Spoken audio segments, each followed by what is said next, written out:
Hi, this is Charles at Kaleidoscope Rock Academy here in the Seattle area on a very sunny early evening. And this is a second video about my new guitar here and my initial attempts to figure out how I want to amplify it or mic it for upcoming concerts. So this guitar is a Recording King RM-997-VG Swamp Dog Metal Body Resonator Style O Distressed Vintage Green guitar. Got it today from an order that was placed about 3 days ago on Guitar Center Online. I already did a video about unboxing it. It's pretty awesome sounding, but of course now I have the challenge of when I'm not in the recording studio but actually want to mic it for live shows, what do I do? So the things I'm going to try out here, a couple of different things. I'm going to run it through just a dynamic mic. These are Telefunken dynamic microphones to my Mackie Onyx mixer, and then I'm using a QSC K12 up there in the corner to amplify it. So that's going to be approach number one. And then I've got a little tiny Beyerdynamic. This thing is really small condenser mic. It comes with this weird little rubber thing that you can like insert into the body of any sort of guitar. Like it's got open cavities like this, and this actually works really perfect for the resonator because all sorts of different open shapes in the resonator top. You thread the rubber circle through this little vinyl or stretchy thing that holds the microphone itself, and then you thread the end of this little worm-like thing into the guitar, and there's different places you can position it. So this is the place that seemed to give better EQ than putting it up here at the F-holes. So we're going to listen to what that sounds like through the PA system. And then I've also got these really affordable little KWISC Chinese made, they're only like $20 Piezo Pickup that has adhesive that you can stick on the back. I'm going to run this through this amp over here, which is an SWR acoustic amp / MIDI PA system. It's pretty loud. It's got California Blonde from the Workingman series, and that's kind of my go-to amp for trying to get acoustic instruments loud enough to play with like a rock drummer. So we're going to run that little Chinese piezo into that, and we're going to compare all those things and see what they sound like, first using a room mic, and then I might actually run them all into my recording setup directly later in this video and see what they sound like recording. So one reason why I did like the idea of using the dynamic mic is that if you're using a microphone on stage, you're stuck standing near it. You can't run around or even move closer to anybody else on stage or anything like that. Kind of as a baseline here, I'll turn the mic off for a second, and this is what like just the guitar sounds like.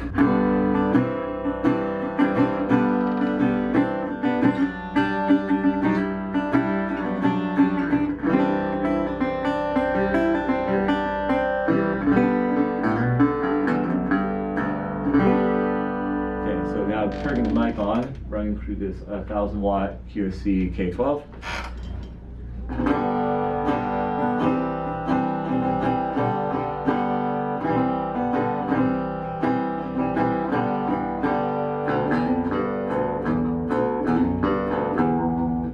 Right away I noticed just from sitting in the room, the low end, it just gets tinnier sounding. So now I'm going to move the mic back to this direction, towards the bridge a little bit more, see what that gives us. I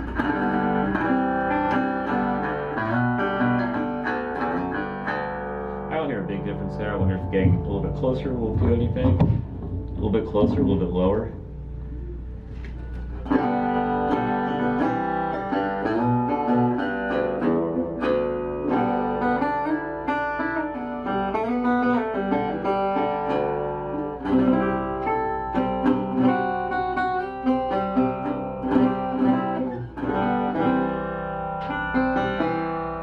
Has decided to slide on me. Let's try some different places. Just go for up here. Not expecting good things out of this, but you know, all in the name of science. So now I'm up by the F-holes.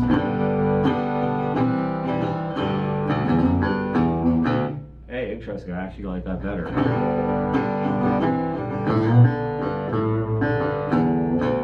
Well, right above the lower F-hole, about 2 inches from the end of the fretboard. But that's pretty loud. I mean, I have more headroom on the channel on the board, so I can make it pretty loud that way. So let's go to method 2.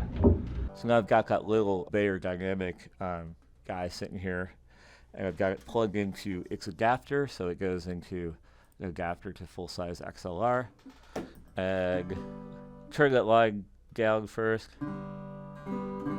So this is coming through the same QSC K12 speaker. And let's see what it sounds like compared to the dynamic mic we were using earlier.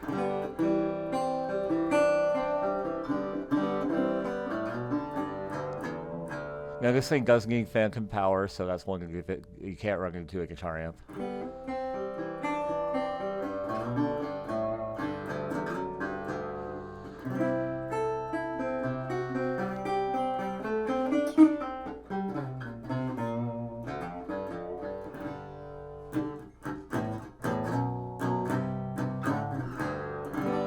It's really hard to describe different sounds. I mean, I feel like this one is maybe a little less trebly, but also kind of like piercingly like high mid-range in a way that I don't like as much.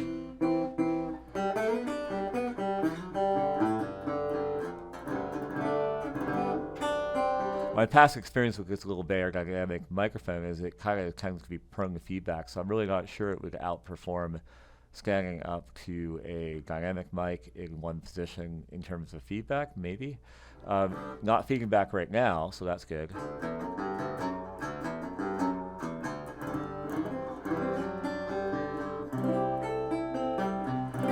There's just kind of like when I play a full chord, there's something I don't like as well about it. Even though I feel like it's doing pretty good with the middle of the sound. So not terrible, and it gives me that mobility I might be looking for on stage. Let's try one more. Let's try the stick-on pickup thing. First, I'm going to set it in my lap so I can move the pickup around. So turning off the little Beyerdynamic. So now we're back to just regular sound here.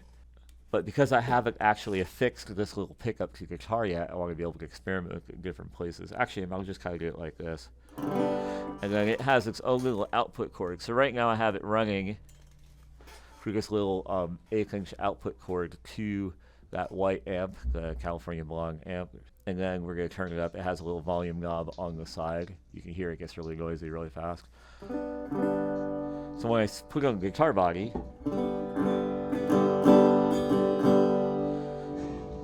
moving it, I feel like I'm using a Kaleidoscope here.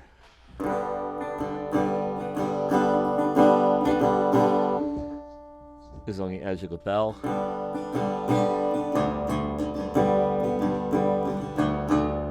These are very resistant to feedback, which is one of the advantages to them, and they don't require phantom power, another advantage.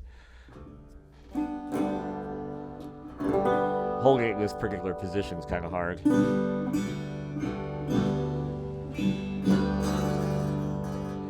I'm going to pick a place to glue it, stick it.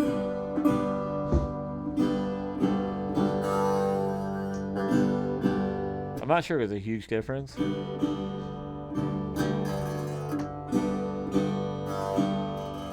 So I'm going to stick it right here because it's going to be out of the way of strumming. Hopefully, if I don't want it stuck on there at some point, this isn't too hard to get off, but we'll see. And I'm trying to think about where I want the volume knob and so forth. So, okay, it's sitting there. I've got the cord away from me, and the volume knob's kind of safe over here too. So let's see what it sounds like.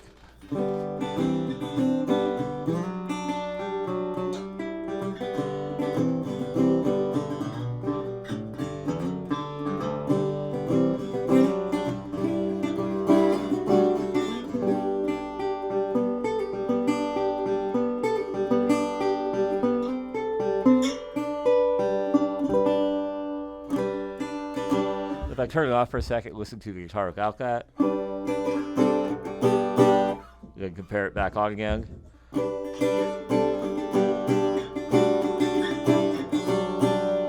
Turn it off again.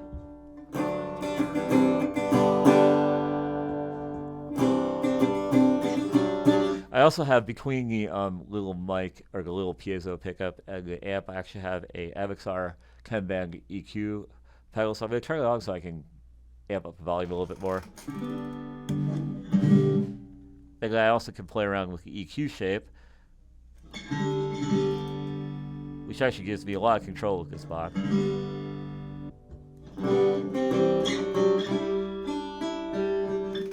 So some of that high end seems kind of painful, so we're gonna roll that out. Yeah, it's kind of a weird kind of sound right now.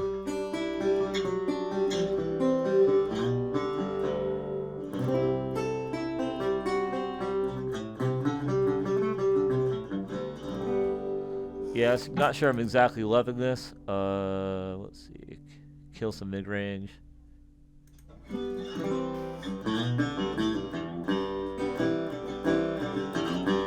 That's a little bit better EQ. This is with the EQ pedal off again. And then back on.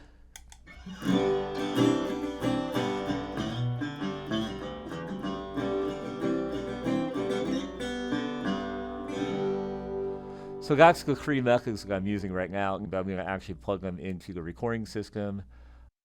Okay, so now for part two, I'm going to use the dynamic mic first, focused into the F holes below the fretboard. I'm running this into my Focusrite 18i20. I don't actually know what it sounds like because I'm not running headphones, no input monitoring right now.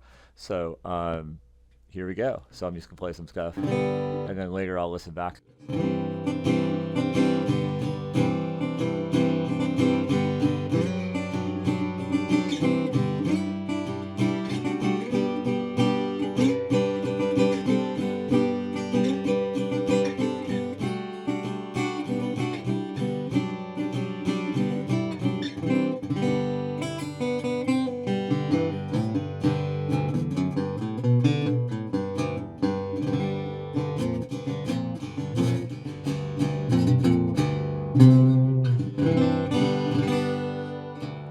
Okay, so that was the dynamic mic. Now basically I'll swap that over to the output from the little Beyerdynamic mic that's mounted on the body here. Now I'm running with that little guy that's on the bottom of the bell here below the bridge.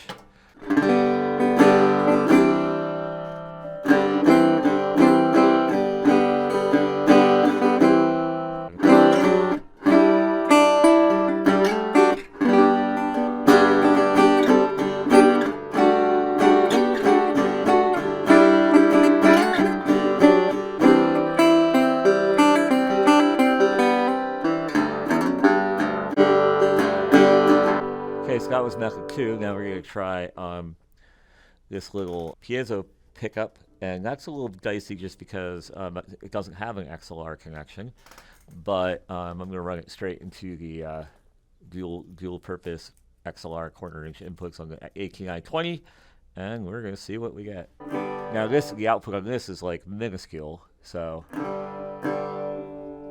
it's very clear that Beyerdynamic little tiny condenser mic is where it's at for volume. So here we go, same kind of thing.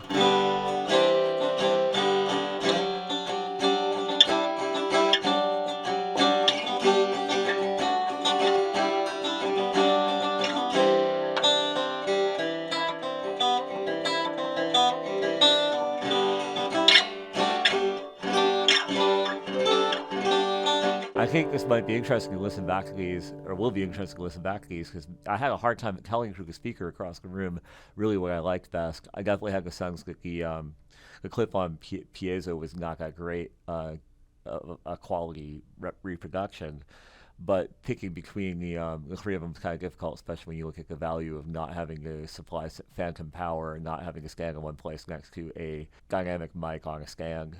So if you haven't seen my unboxing video on this guitar, definitely check that out. Obviously this is a different gig in the first part of this video. Since doing that part of the video, I converted this into more of a lap steel kind of guitar. I raised the action with this nut extender, which I'll feature in another video. Now it's a lot easier to play if it's like sitting on your lap. It's an open tuning, but I'm still looking into some different amplification options because the piezo pickup I tried out prior was kind of poor on the EQ end of things, and then the microphone techniques are always kind of prone to feedback and or dependent on a sound man making you loud enough in the monitors or requiring phantom power. So what I was really looking for is something I could use with my acoustic amp on stage, which the one I'm using today is still the SWR Workingman California Blonde. But this pickup here is another piezo pickup. It's called a Piezo Transducer Pickup. AP1 is the model by KNA. And I've just got it kind of duct taped to the surface here. near the fretboard. You could put it in different places for a slightly different EQ, but I feel like the quality of this one was higher than the quality of the Kmise, however you say that one that I showed prior in this video.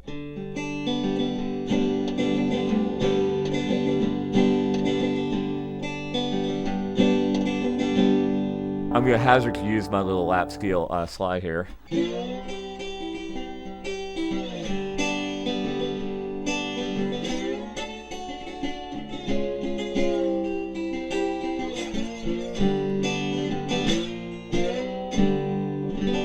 So that gives you kind of an idea of what this one's sounding like. So out of the 5 things that I've kind of looked at, I felt like this Myers pickup was the coolest. It's a little tiny mountable microphone, and what I like about it is it has a very adjustable gooseneck, and it also has a built-in battery, like a watch-style battery, so that it provides its own power. You don't need to worry about phantom power, but you're still getting the benefits of a microphone. This is kind of what it looks like.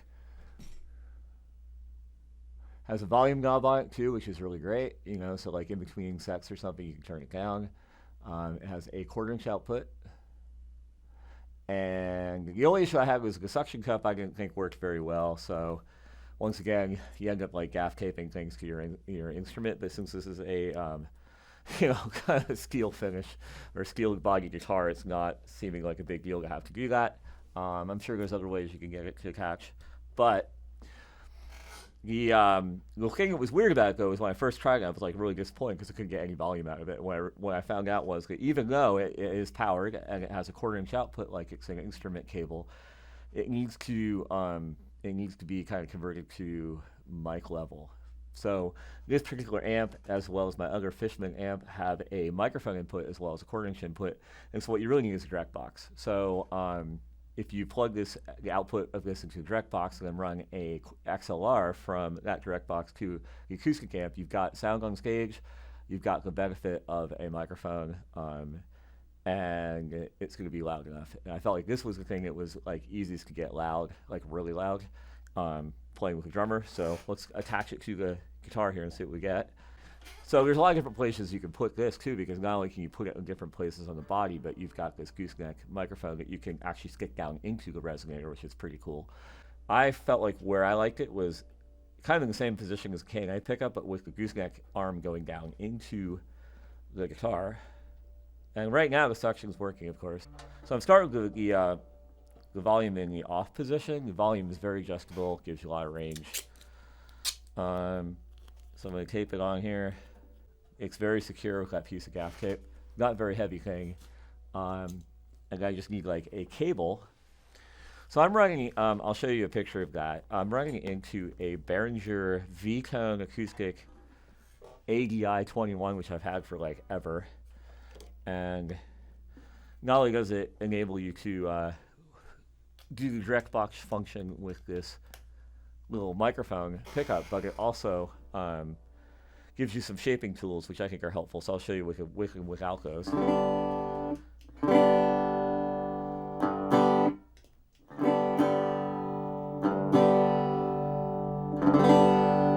now I got the volume up.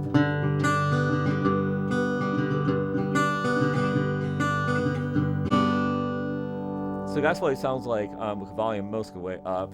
I had very little feedback issues with this as long as I wasn't sitting like right in front of the amp. And so let's play some chords and see what we get.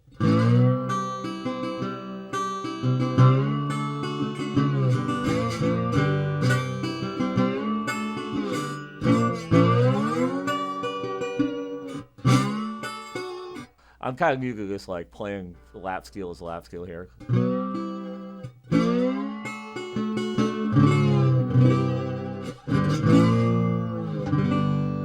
That's with the V-Tone DI, and it's just kind of passive DI, not doing anything to the sound position. If you kick the button on it,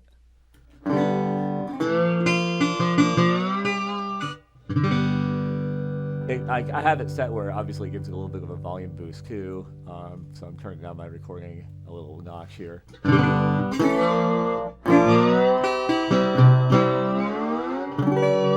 It can get pretty complicated because based on where you put it on the guitar, where you put a little gooseneck microphone, it affects the EQ, but then you can kind of shape the EQ in the same ways using this DI by Behringer. So it's like, where do you try to get your EQ from? Do you try to get it from placement on a guitar? Do you try to modify it on a pedal? I don't know yet, but options are awesome. So I'd be interested in knowing what you think sounds the best of the 5 things that I've looked at in this video. And I will actually be listening back as I make this video and listening back to my output from the amplifier and from the microphones that I use, listening on headphones and seeing what I think, because right now I'm getting a lot of the acoustic sound of the guitar from the room, and it's really hard to tell what is actually hitting the sound system. So like what you really want to know is what it's going to sound like to an audience when it's being transmitted over the sound system through the speakers, or what's making it to a recording if you're recording. So you can't really tell that as easily when you're sitting playing this guitar, because it's pretty loud in the just acoustically in this environment.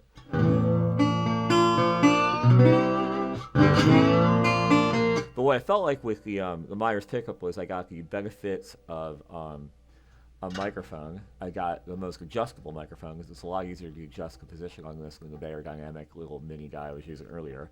It has a built-in battery, so you don't have to worry about phantom power.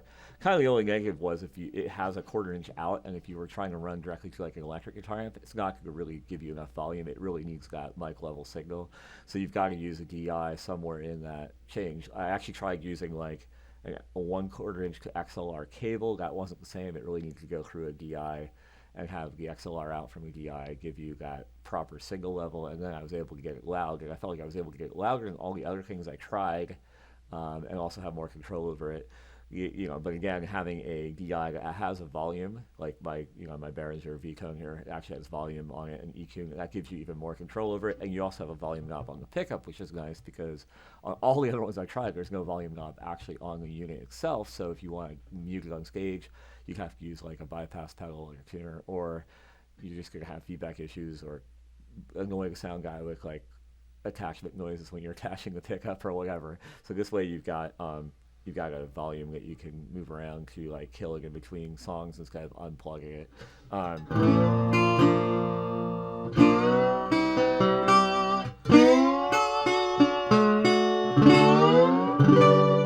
So I hope this is helpful to you. I mean, sometimes finding like the one real great solution takes a lot of work. We tried 5 things. There are some merits to all of them. I do think if you were going to use a piezo stick-on pickup, not this microphone one, you should use something like the Behringer V-Tone in between, because it gives you more control over volume and other factors, which these little stick-on pickups don't give you that at all. So you might get a better result than what I got out of my little black stick-on one earlier in this video, now that I know better. If you put like Behringer unit or something like that in between, it might compensate for a little bit of the problems I was having with that, but I still think this is the superior control combined with superior sound of the options I've looked at. But I'll be listening, like I say, I'll be listening back to that while I make this video, and I might have some comments on the screen or something like that about what I ended up really liking when I was listening to it on the actual recording. So I'm trying to, one of my purposes in doing gear videos is to save other people trouble. As a professional musician and full-time music teacher, I've got time to investigate these things. And if you're like, you buy a product and you're like, I'm really frustrated with this product, I wish I had time to figure this out, I'm trying to demonstrate some solutions that I've had more time to arrive at, and hopefully that's helpful to you so that you're not so that you can save some trouble in your life. So I think I'm going to do one more video on this guitar after this, which is, maybe it'll go up first, about how I use the nut extender here and my story behind that in my quest to make this into more of a lap steel or slide guitar. But for now, that's all for this video. And if you like this kind of thing, please subscribe to the channel and check out things we're doing in the future. Thanks a lot.